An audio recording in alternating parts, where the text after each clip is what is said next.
tell you a little bit about why I'm here and why a Seattle-based restaurant would be relevant for you. I'm going to go back to the 70s with my father, who ran the great steakhouses in Seattle, both El Gaucho in its original form, and then in the early 80s, Metropolitan Grill. And his story of seeing meat and steaks coming out that were inconsistent in size, where rib chops were, basically the size of Sasquatch's boot.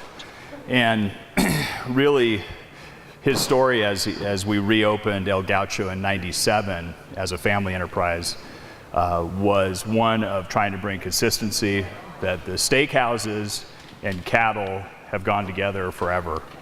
And the Angus Association and CAB was a big part of what we selected for our program to start with. In '97, we launched as a full CAB steakhouse, where I think we're one of the first, certainly in the Pacific Northwest, on the West Coast.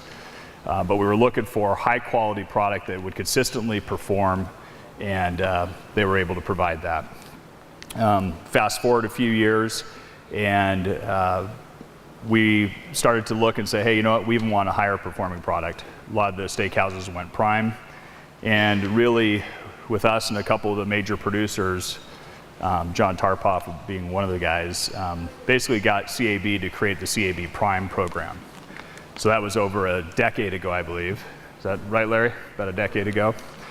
So this little podunk steakhouse in Seattle helped really drive what we consider one of the best programs in the business.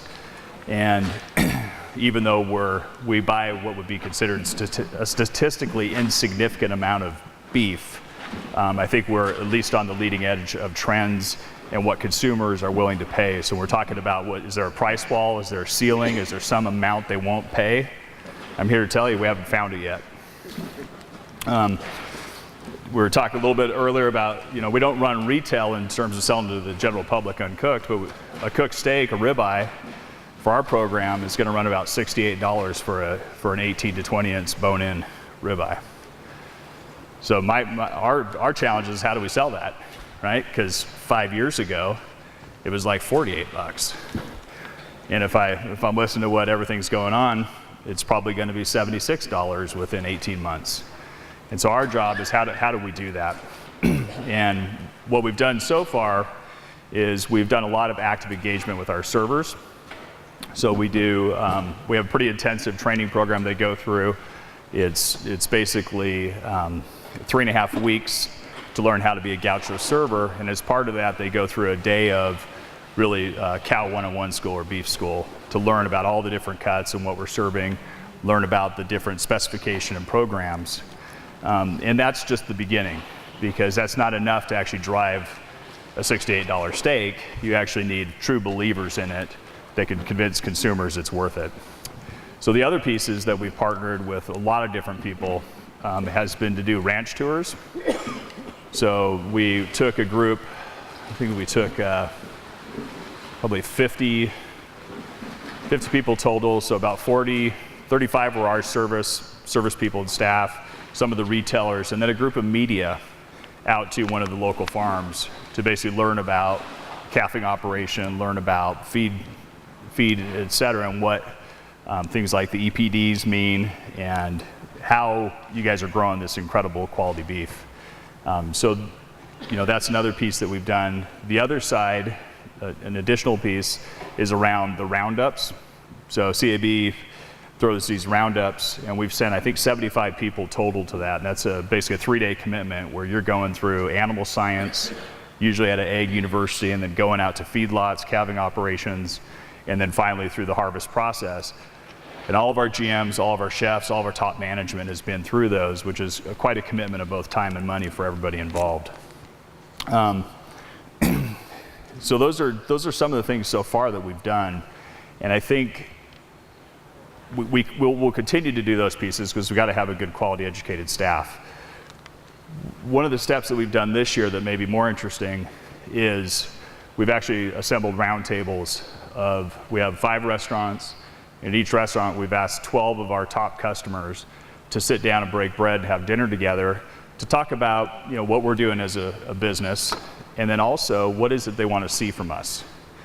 And so we just held these 6 weeks ago, and there's some interesting trends coming out of there. They wanted not a lot of big change, which we kind of knew, but it was good to hear that we didn't have anything fundamentally broken.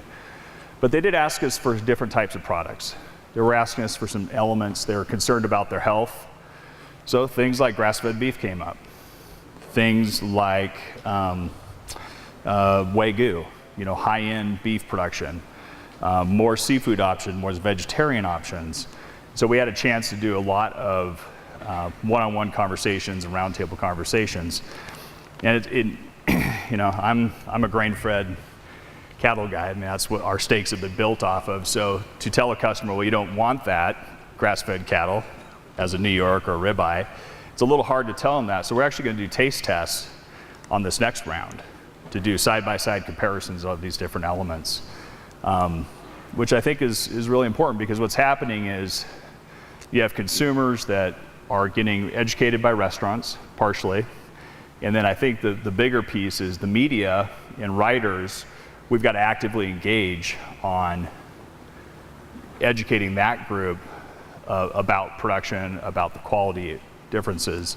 And so those are pieces that we're starting to think about. How do we continue to grab those people in? And so doing things like we just did another one that was called Cattle in the Vines. So we have a lot of writers out of the Pacific Northwest, out of Seattle, but all the beef production is east of the mountains. So it's a 2-hour drive, 3-hour drive. We'll try to get busy, magazine writer or newspaper to go out to Ellensburg or Moses Lake isn't going to work. They just don't have the time. So we actually brought cattle over to Chateau Ste. Michelle, which is a big winery in Woodinville, so about 20 minutes away. We brought cattle over, the producers, family producers, to talk about what they do. And I think out of that, we got 14 journalists to come. So, that was a pretty good hit compared to what we've gotten in the past. And it gave them an opportunity to actually talk to real producers, the families that were running the land, et cetera.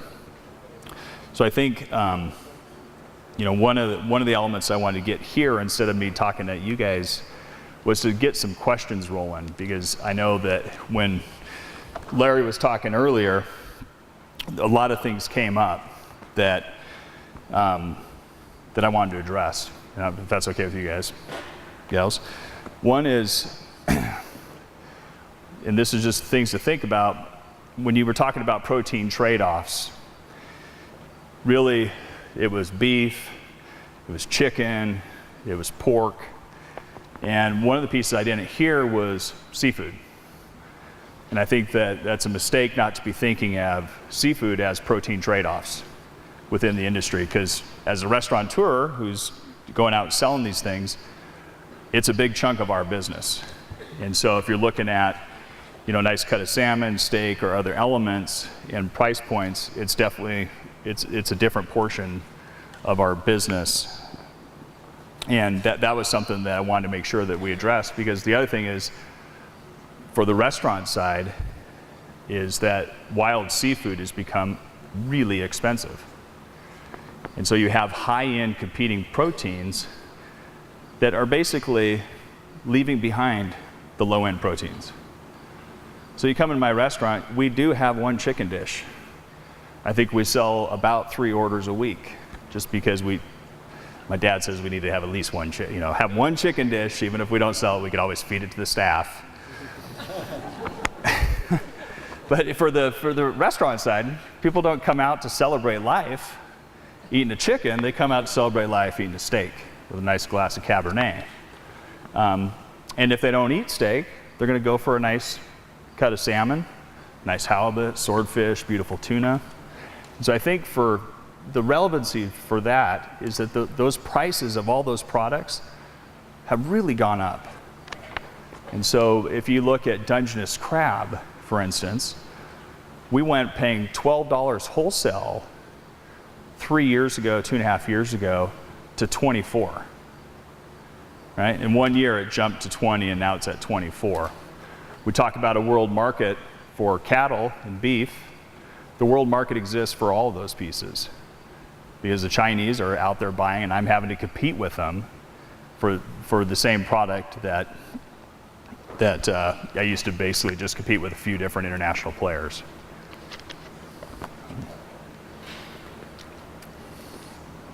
I was thinking of I think I touched on the media education piece.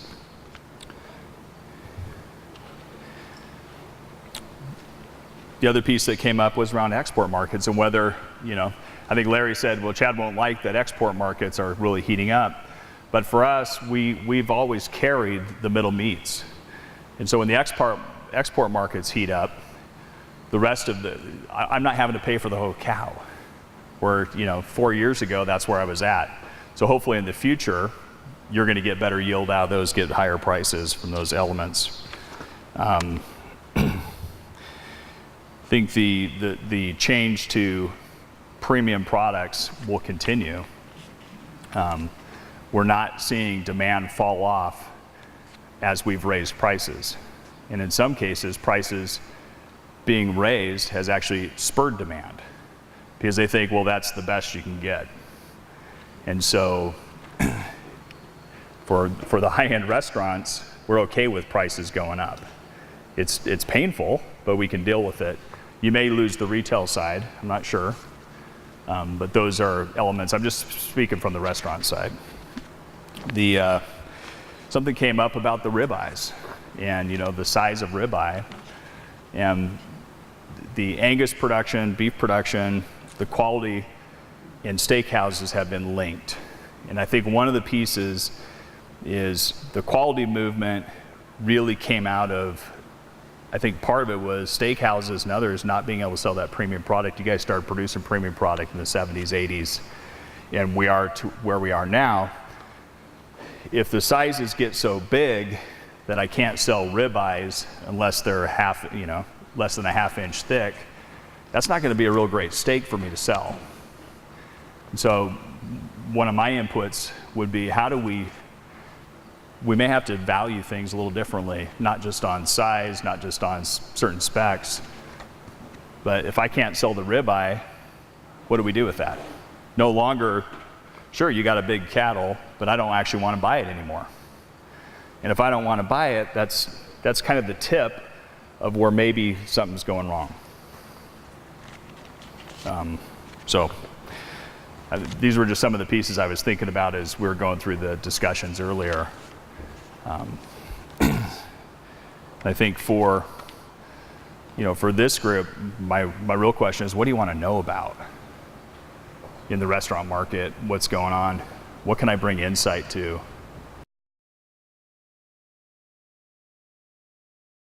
Actually, they have. So about El Gaucho, which is more the steakhouse, it's well over 60% of our overall sales is coming off of the steak products. At Aqua, which is our seafood house, it's 40%, which is Seattle seafood, all that stuff. They're still selling 40% beef. What has never gone out of style, and I don't think ever will, is that when you want to celebrate, people are doing that over a steak, right? Not doing over that chicken. They may try some other stuff too, but it's definitely going to be over that expensive protein. And even though they might balk at pricing, it's not as concerning as we would think. People always say, well, the steaks are too big already. But we're cutting them to get a thickness, not necessarily just a size range. And I think that's an important thing to know, is consumers at that level don't want to eat a 22 or 24 ounce bone-in ribeye. We don't get a lot of under 20 diners, under 30 diners. We do it for happy hour, and they definitely like the beef tips and they like those elements. So we'll have to see for some of that other stuff, but I will say in that 30 range, and this will be a little controversial because we were talking about it earlier at the table, is over 50. If I told a 55-year-old guy the steak had never had antibiotics and no steroids, he doesn't care, right? But a 32-year-old woman does. So in the long run, I'm not sure where all that goes. But I do know consumers are more interested now than ever of what's going on with their meat. They want to know about animal handling. I mean, obviously, we've had initiatives, we've had all sorts of things. They want to know about genetic modification, right? Those are not just passing fancies. They may have misinformation, which I think is part of our job to do that. It's part of the, the association's jobs and as ranchers going out and telling your story. But in terms of people still loving steak, absolutely they love it.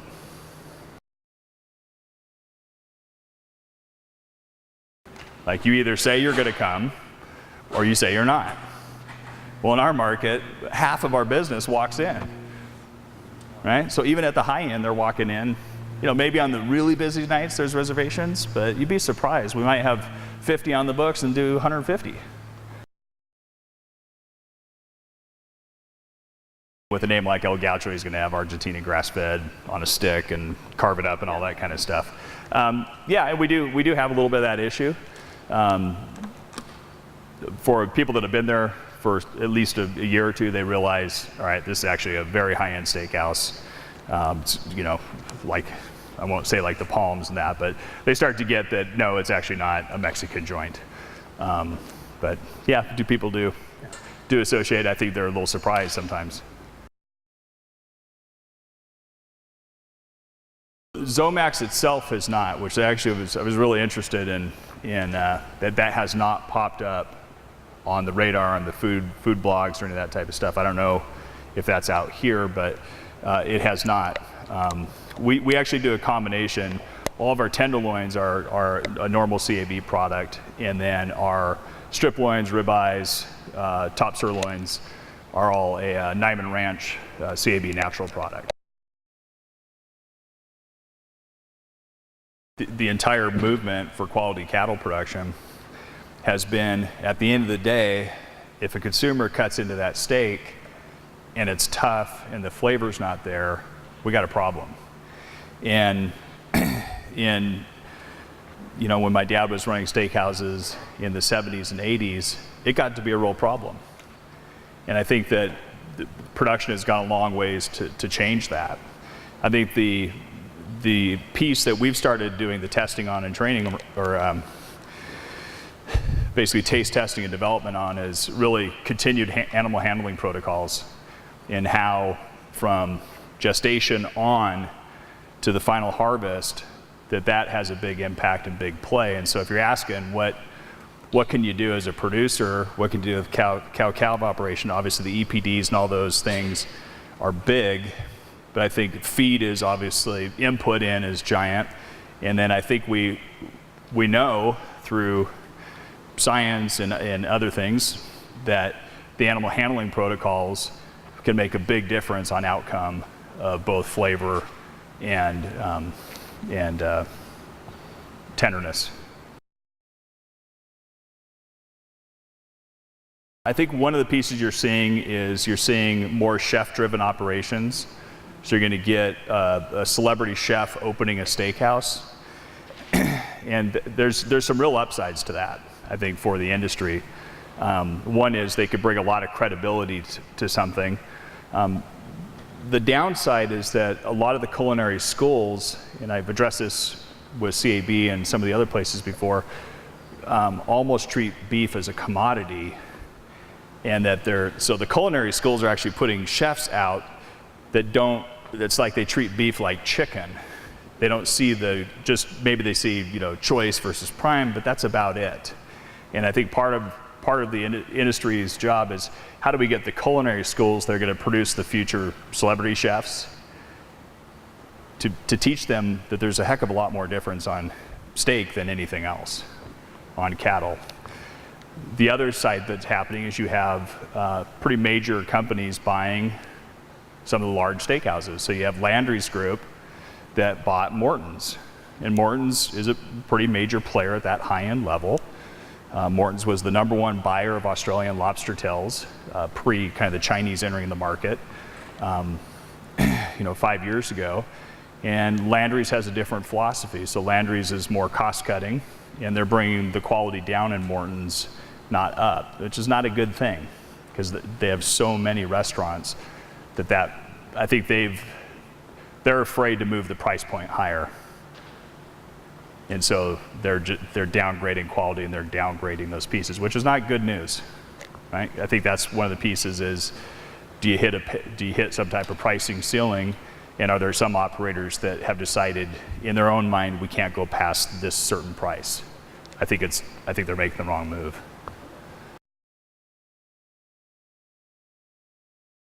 If somebody wants a beautiful New York that's been dry aged, that's on a bone, I'm not going to persuade them to a flat iron, right? And so that doesn't mean we don't sell them. We actually sell flat irons for our lunch operations.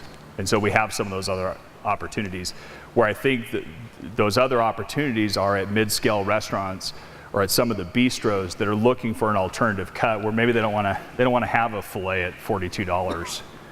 And so they still want to have a beef offering because they know that's important and that people have preference. And so that's, I think, the opportunity more than at the high-end steakhouse. At the table level, we're not getting that question of country of origin. But I know that the discussions that are happening in the media and in other places have focused on that. So, you know, from my perspective right now at the table level, we talk about where stuff comes from. But in terms of the actual labeling pieces, we're not seeing that, but there's a lot of talk at the legislature level. There's a lot of talk. Washington State has a really interesting initiative process. And so you can actually get initiative. It's not super easy, but you can get an initiative on the ballot. And so we have an initiative coming up on genetic modification. You know, country of origin stuff could come up out of there. So groups that have traditionally tried to go through the legislature to make things happen have now decided, hey, I can run a $300,000 campaign, get signatures, get it on the initiative process, line up some university professors and other pieces, and we can get that rolling on the ballot and then get a couple of the major foundations to sign on. And now you got a real fight on your hands. They know we're a super premium product, and so it's not going to be grown in Washington or Oregon, that it's coming from multiple places. There are some restaurants that are doing whole animal operations. There's some restaurants that are just aligned with one ranch. I buy so much I have to do more than one place. Our long-term vision would be able to basically source out of 12 to 15 ranches completely, guarantee them a good income in through there so they're not having to go out to the market, try to figure out where all this stuff's going to go, because I have a history of buying a big chunk really consistently throughout the year, is where I'd like to go, because I think that message becomes more and more important. That was why we did the CAB program from the get-go, was going from 1 in 8 steaks to 1 in 50, you know, and I think it's gotten even better than that. So we don't have the same consistency problems that some of the other people that are buying a commodity product. And you know, so when we talk to our staff about that and why we pay a premium for that, part of it is consistency of product, so that every once in a while you're going to get a tough steak, and you got to handle that, because most people actually won't, especially in the Northwest, we're passive aggressive, so they won't even tell you. They'll just quietly break up with you over a bad piece of meat, right? Nobody's fault, it just happened. It happens every once in a while. So what we try to do, and that's why that program is to kind of weed out that high incident rate. And so we always talk about it, well, if it could be CAB, it would be.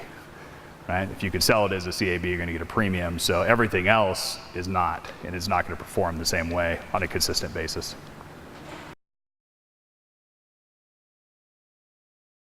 It's been medium rare for a long time for us. I can pull up a report that'll tell me the modifiers for all of our steaks, and you're going to have medium rare over anything else. So, which to me is good.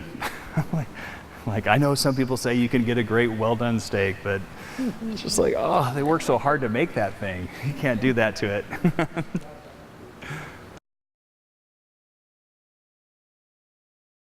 It's been a lot of things over 4 years or 5 years. A recession really, for us, took our business down about 40% when Lehman Brothers collapsed. So Leverage at one point was problematic, and we really got out of that. I was actually asking the guys today about, farmers and ranchers and how leveraged they are buying the land, because I know prices went, which always concerns me. So prices going up. The Fed says there's no inflation, but everything I've seen has said inflation for 4 years.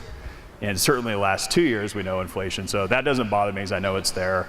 We've got healthcare, there's lots of regulatory stuff that just makes you pull your hair out. I think for us the biggest thing is a foodborne illness, right? That's our black swan, something like that happens. Although we're well aware that because of HACCP protocols and all that stuff, it's a lot less likely to come from meat, and we're seeing it from almost everything else. So the beef production that's not my primary concern, but if I had a foodborne illness, it would be a giant impact. So we actually wash our own lettuce. We still hand cut stuff. I'm not buying bagged products.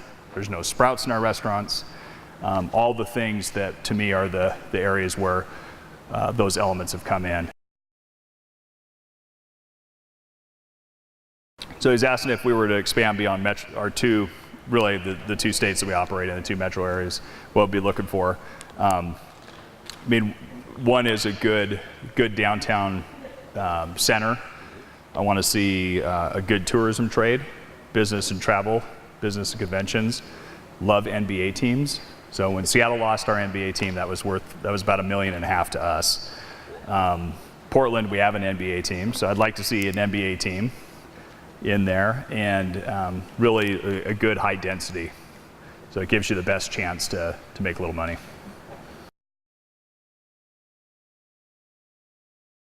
And one of the pieces that we had heard from customers is they did want some of those options. And not because they in particular did, but because they were going to be entertaining people where that was important. And so we have actually a pretty good vegetarian menu. We have a full vegan menu. And so if anything, we've actually captured more business away for those celebratory nights that maybe we wouldn't have gotten. So we've used that as a tool to make sure we're getting all the business. So that if I have an East Indian group in, and we have a lot of billionaire software company guys that are East Indian, and maybe they eat steak, but they're bringing people in from other areas, I've got to be able to offer a vegetarian option. Otherwise, they're going to go down the street. So we've battled back by just saying, hey, you know what? We love you all here, right? We don't discriminate. As long as you got money in your pocket, we're going to take it.